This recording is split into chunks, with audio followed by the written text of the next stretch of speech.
Hi learners, welcome to the School of Exercise Science. I am Rohit, an A certified personal trainer. इस channel पे मैं वो सारी चीज़ें आपसे डिस्कस करूँगा जो मैं रेगुलरली एक्सरसाइज साइंस में सीखता हूँ और साथ ही साथ मैं ACPT को कवर करूँगा. So let's proceed without further adieu. Hi दोस्तों, कैसे हो आप लोग. आज हम पढ़ने वाले हैं S sixth addition ACPT sixth addition chapter number 2 the as integrated fitness training model, जिसको हम IFT मॉडल भी कहते हैं. सो प्रोसीड. और मैंने फिर से यहाँ पे हाईलाइट कर रखा है, ठीक है, जो आज मैं टॉपिक कवर करने वाला हूँ. फिर से बता रहा हूँ, ये वीडियो किस रिप्लेसमेंट नहीं है आपके रीडिंग की, तो आपको रीड करना ही है, राइट. सो खुद से आप रीड कीजिए एंड होपफुली मैं जो कवर कर रहा हूँ आपकी हेल्प करेगा. और कोई भी क्वेश्चन रहता है तो प्लीज़ पूछिए. सो मैं स्टार्ट कर रहा हूँ टेबल 2.1 से. ओके. सो यहाँ पे क्या है, traditional training parameters versus contemporary training parameters. Traditional यानी पुराने ट्रेनिंग पैरामीटर्स जो हुआ करते थे, राइट. और अभी कॉन्टेम्प्ररी यानी मॉडर्न यानी प्रेजेंट टाइम का ट्रेनिंग पैरामीटर्स क्या है. ट्रेडिशनल में क्या हुआ करते थे, कार्डियो रेस्पिरेटरी फिटनेस यानी हार्ट के फिटनेस पे ध्यान देते थे, cardio exercises and all. Second is muscular endurance. Muscular endurance पे ध्यान देते थे. मस्कुलर एंड्योरेंस का क्या मतलब हुआ कि मसल्स कितने देर तक बिना थके हुए काम कर सकती है. अगर लंबे टाइम तक कर रही है तो उसका मतलब मस्कुलर एंड्योरेंस अच्छा है हमारा, राइट. एंड मस्कुलर स्ट्रेंथ यानी एक बार में हम कितना फोर्स जनरेट कर सकते हैं, दैट इज मस्कुलर स्ट्रेंथ. उस पर काम करते थे पहले. फ्लेक्सिबिलिटी, राइट, फ्लेक्सिबिलिटी पे काम करते थे. कॉन्टेम्प्ररी यानी अभी के टाइम में क्या क्या चेंज हुआ है, क्या क्या नई चीजें आई हैं, यहाँ देखिए. सो हेल्थ बिहेवियर चेंज. अब साइकोलॉजिकल एस्पेक्ट्स में भी हम बहुत ज़्यादा ध्यान देने लगे हैं, तो हेल्थ बिहेवियर चेंज पे भी ध्यान देते हैं. Postural stability. पॉस्चरल स्टेबिलिटी पे ध्यान देते हैं कि पॉस्चर कुछ खराब तो नहीं है. अगर कुछ कंधा ये आगे झुका हुआ तो उसके पॉस्चर पे ध्यान देते हैं कि उसको कैसे ठीक किया जाए. तो लाइक दैट पॉस्चरल स्टेबिलिटी होनी चाहिए. Kinetic chain mobility. Kinetic chain मतलब हमारे ज्वाइंट्स आपस में. काइनेटिक चेन का ये मतलब हुआ कि एक चेन की तरह हमारे पूरे ज्वाइंट्स जुड़े हुए हैं. अगर कोई भी ज्वाइंट को कुछ इशू आती है तो इनडायरेक्टली दूसरे ज्वाइंट पे भी प्रॉब्लम आ सकती है. मतलब सारे ज्वाइंट्स इंटरडिपेंडेंट है एक दूसरे पे. लाइक चेन नहीं होता, आपने जंजीर देखी होगी, एक साथ जुड़े हुए रहते हैं, चेन, राइट. सो यहाँ भी हिलता है, अगर यहाँ हिला तो ऊपर भी थोड़ा सा हिलता है, राइट. ये हिलता है तो नीचे भी, तो राइट. तो लाइक दैट कि अगर इसको इफेक्ट हो रहा है तो इनडायरेक्टली उसको भी होगा, उसको हो रहा है तो इसको भी होगा, राइट. तो like that. Next is movement efficiency. कितनी मूवमेंट एफिशिएंसी है, डे टू डे जो मूवमेंट होता है कितनी एफिशिएंटली हम कर पा रहे हैं. जो डे टू डे मूवमेंट होता है उसमें भी दिक्कत तो नहीं हो रही है, अगर हो रही है तो उस पर भी काम करेंगे, right.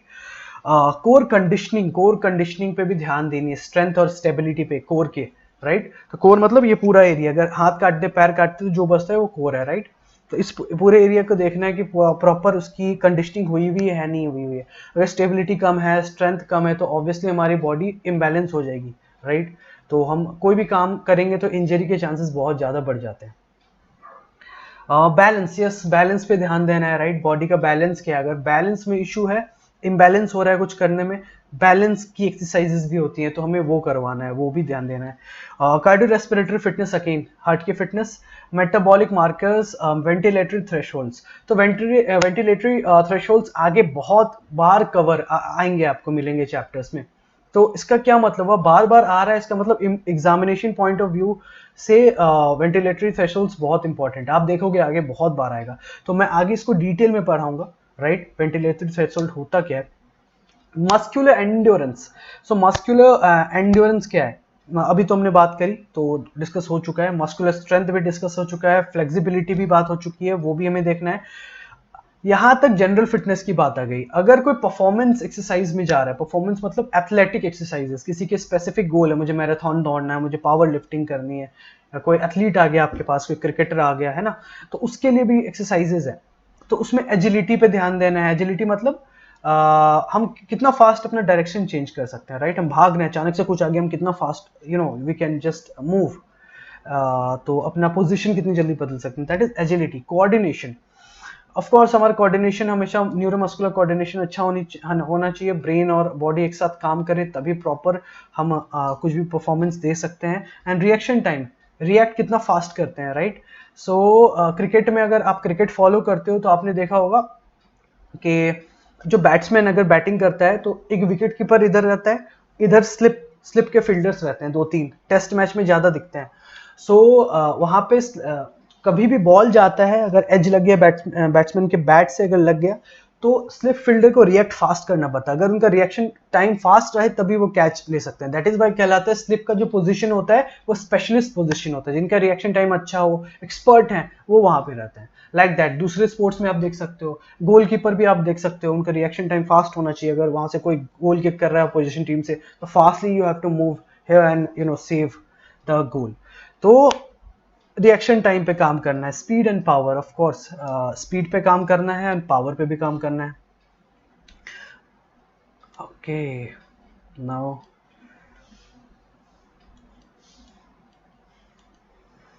okay, for substantial health benefits, adults should do at least 150 minutes a week of moderate intensity cardiorespiratory physical activity.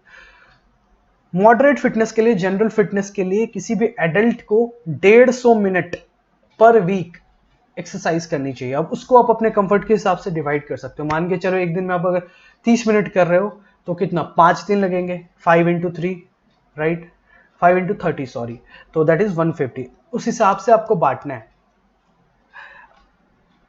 या फिर 75 minutes a week of vigorous intensity aerobic physical activity.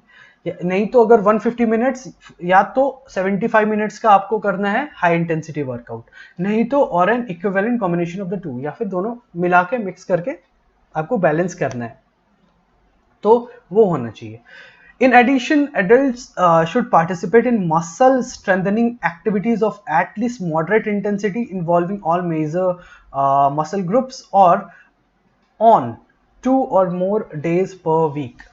Additionally आपको क्या करना है, मस्कुलर स्ट्रेंथनिंग एक्सरसाइजेस भी करनी है, right. So at least 2 to 3 days a week करना है। मॉडरेट इंटेंसिटी भी करो लेकिन करना है, राइट। सो और मेजर मसल ग्रुप्स को हमें कवर करना है उसमें। सो दो चीजें हमें करनी है जनरल फिटनेस के लिए। फर्स्ट, अगर हार्ट की बात करें, कार्डियो रेस्पिरेटरी फिटनेस की बात करें, तो 150 minutes of moderate intensity cardio exercise 150 minutes, right. High intensity exercise 75 minutes, right. And अगर बात करें, एक और आता है जो दोनों को मिला देते हैं, that would be the best. लेकिन आपके क्लाइंट को आपको देखना होगा हेल्थ और उसका फिटनेस लेवल क्या है अभी क्लाइंट का, तो उस हिसाब से ही आप चूज कर सकते हो कि अभी कराना क्या है उनको, right. And second is muscular strengthening exercises, so at least 2 to 3 days per week करना है। और उसमें भी moderate intensity major muscle groups को कवर करके, राइट। सो ये हुआ। Next is now function health fitness performance continuum. The function health fitness performance continuum is based on the premise that human movement and fitness can progress and regress along a spectrum that start with developing or re-establishing basic functional movement and extends to performing highly advanced and specialized motions and physical work seen in athletics. Okay, so basically ये 4 categories बनी हुई है, function, health, fitness, performance, right. So depending on person, उस इंसान का health कैसा है अभी, उसकी फिटनेस लेवल कैसी है, उस हिसाब से वो उस कैटेगरी में फॉल करेगा, राइट। तो हम फिजिकल इनएक्टिव रहते हैं बहुत ज्यादा, लाइट फ्लक्चुएट करते रहती है बीच में कभी कभी, अभी देखो कैसे हो रही है, ऐसे जाती रहती है कभी कभी, सॉरी फॉर द इनकन्वीनियंस। सो या, so again function, health, fitness, performance, तो आपकी जो भी फिटनेस लेवल या हेल्थ स्टेटस है उस हिसाब से आप कैटेगरी में फॉल करोगे। तो हमारी आजकल फिजिकल एक्टिविटी बहुत कम रहती है, बहुत सारे लोग फंक्शन में ही यहाँ पे आ जाएंगे, राइट। स्पेशली बहुत जो ओबीस लोग रहते हैं, तो उन्हें पहले हमें उनके फंक्शन पे काम करना पड़ेगा, राइट, कि उनका बॉडी का फंक्शन सही है कि नहीं। फंक्शन इन द सेंस कि डेली का जो एक्टिविटी है, फंक्शनल एक्टिविटी, वो भी इफिशिएंटली कर पा रहे हैं नहीं। अगर नहीं कर पा रहे हैं तो फंक्शन से स्टार्ट करना है, राइट। अगर फंक्शनल ठीक है तो फिर हम इस वाले हेल्थ वाले कैटेगरी में आएंगे, ठीक है, उस पे काम करते करते फिटनेस पे जाएंगे। तो बहुत लोग यहाँ तक ही रह जाते हैं क्योंकि उनका कोई स्पेसिफिक फिटनेस ही जनरल गोल रहता है, तो यहाँ तक हम रहते हैं, ठीक है, मोस्ट ऑफ अस यहीं तक रहते हैं क्लाइंट। लेकिन किनका परफॉर्मेंस गोल रहता है, मान के चलो स्पेसिफिक गोल रहता है किसी का, कोई एथलीट आ गया आपके पास या फिर कोई क्लाइंट आ गया, वो बोल रहा है कि मेरे को मैराथन में दौड़ना है कुछ महीनों के बाद, तो वो परफॉर्मेंस इसमें आ जाता है, ट्रेनिंग में आ जाता है, right. So like that. each individual is at a unique point on this continuum based upon factors that include health status and physical limitations. मैंने अभी आपको बताया जैसे सब depending on their health status and physical limitation वो किसी category में आएगा चारों में से.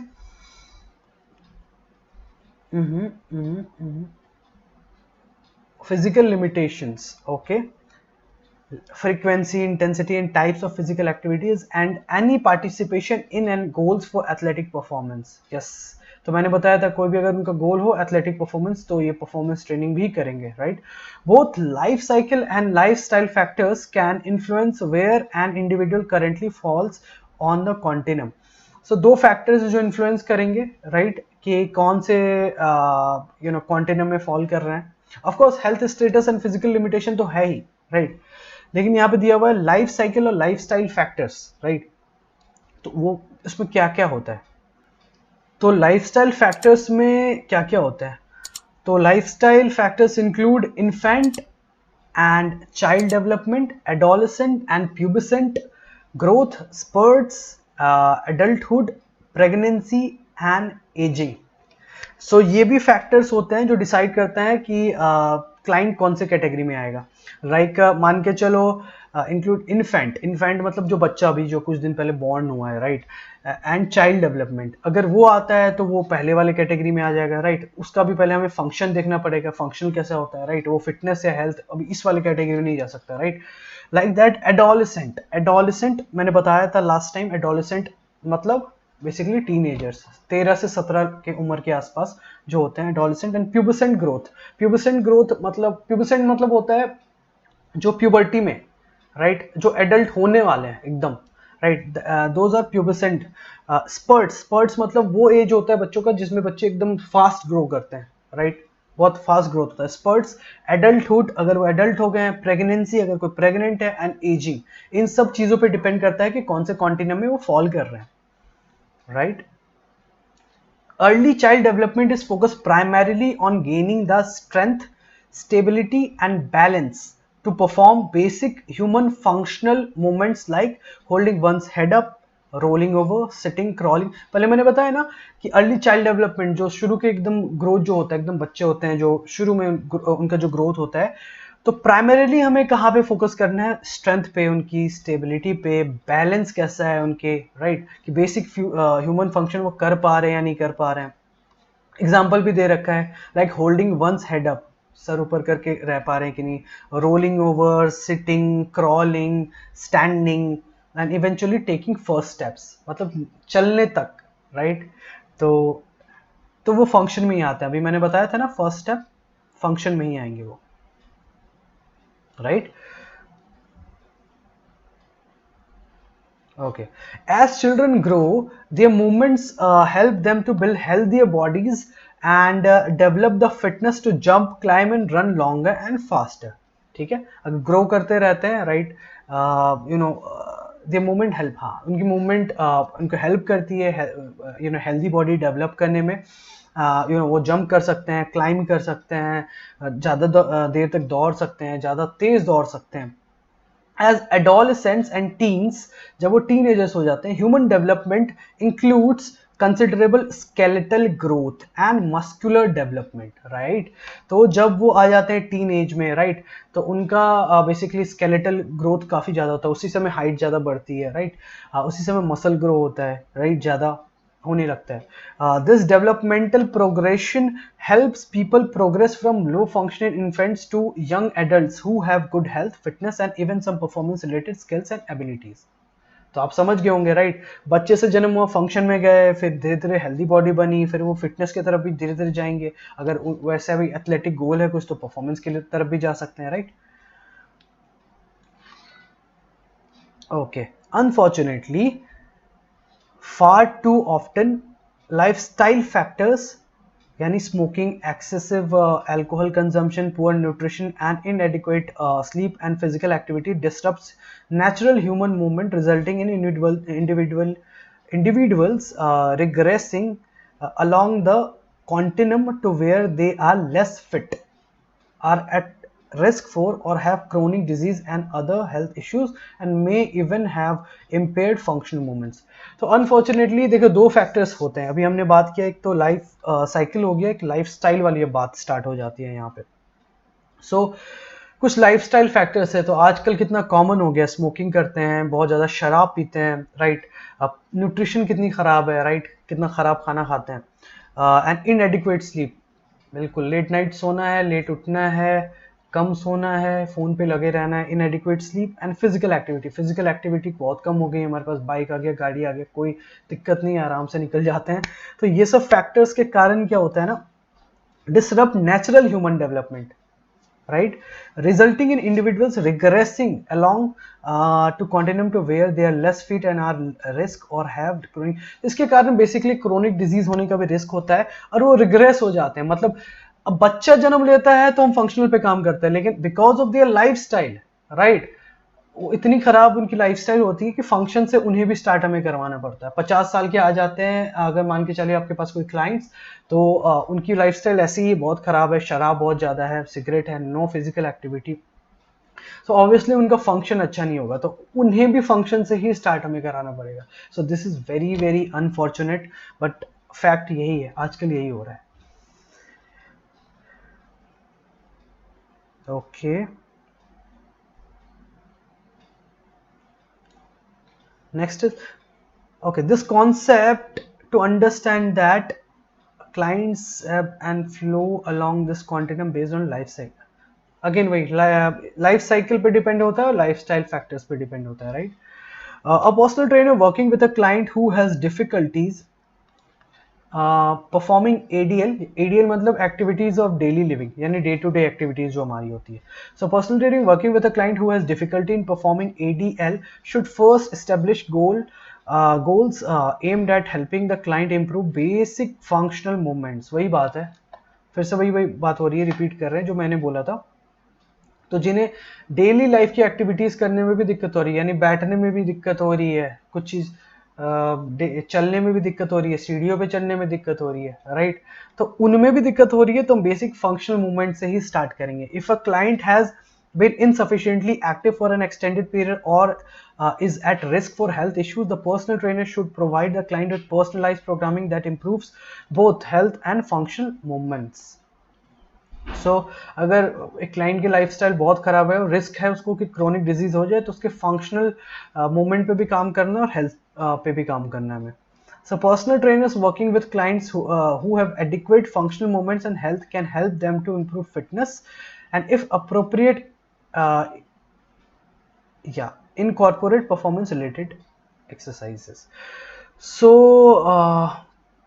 मान के चलो आपके पास कोई क्लाइंट आता है जिनका प्रॉपर है फंक्शन, तो प्रॉपर है एटलीस्ट डे टू डे का, तो फिर हेल्थ भी उनका अच्छा है, यानी कोई डिजीज होने का रिस्क नहीं है, क्रोनिक डिजीज होने का. आप उनको क्या हेल्प कर सकते हो, तो डायरेक्टली आप फिटनेस पे जा सकते हो, राइट. फिटनेस वाले यानी कहाँ चले गए, ये रहा.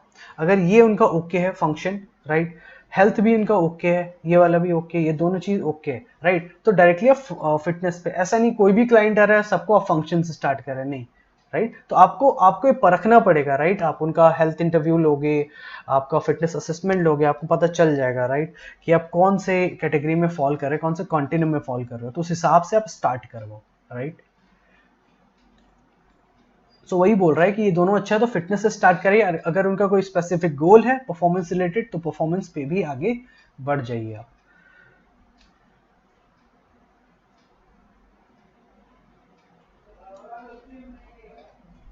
Now introducing to the as integrated fitness training model. अब हम IFT मॉडल फाइनली पढ़ने जा रहे हैं.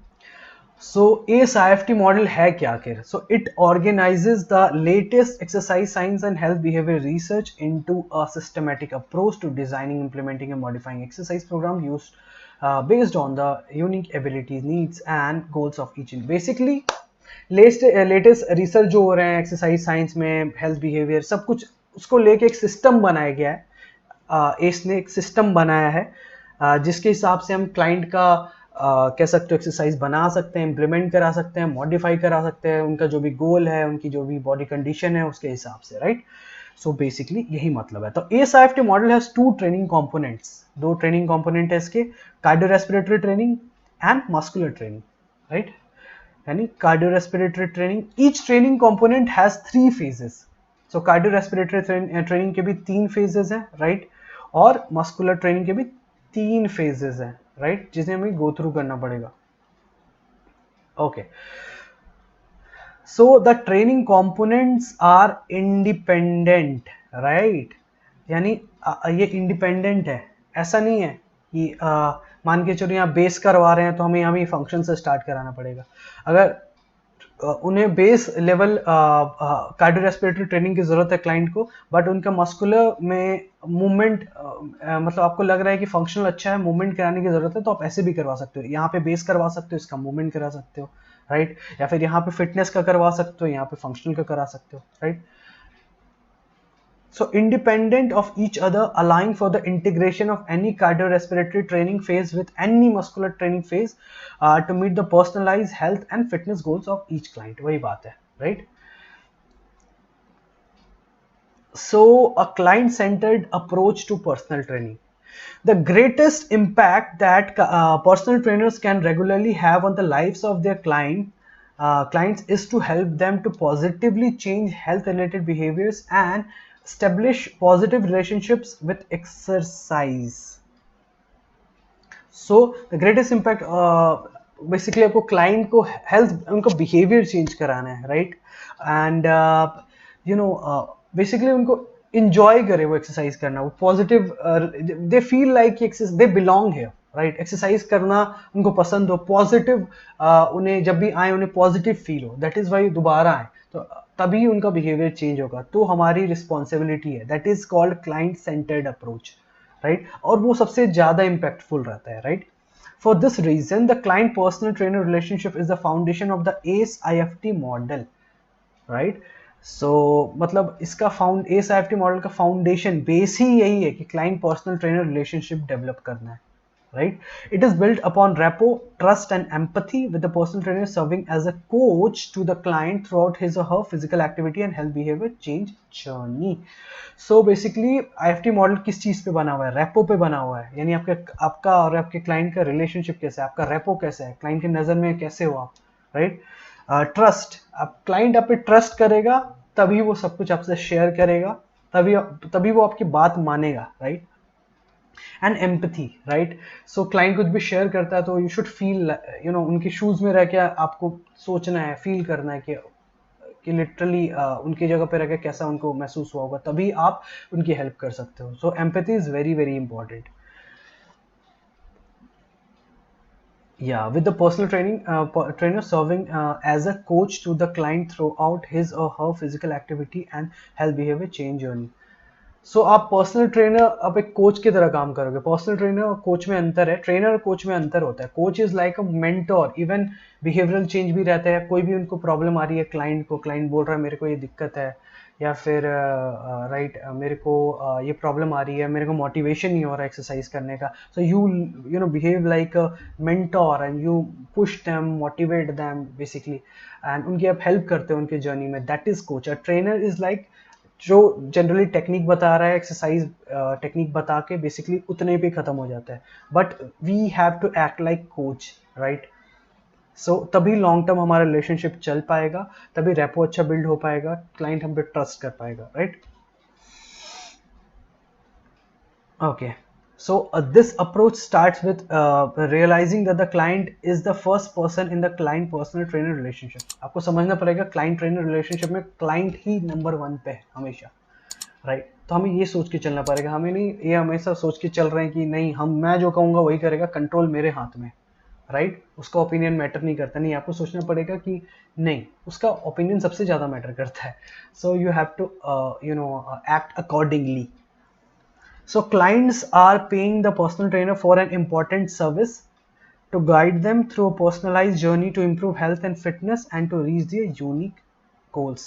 So client आपको पे कर रहा है, right, for an important service. उसके लिए कितना ज़रूरी है, क्यों कोई पैसा देगा आपको पर्सनल ट्रेनिंग के लिए? क्योंकि इंडिया में खासकर आप देखोगे पर्सनल ट्रेनिंग इज लग्जरी वाला चीज़ है, राइट, हर कोई नहीं लेता। अगर वो आपको पैसे दे रहा है इसका मतलब उसके लिए बहुत इंपॉर्टेंट है, सो हमें वो माइंड में लेके चलना है, राइट। जो भी उन पे उनके यूनिक गोल पे हमें ध्यान देना है, हेल्प करना है उनकी जर्नी में। सो या हमें हमेशा दिमाग में रखना है।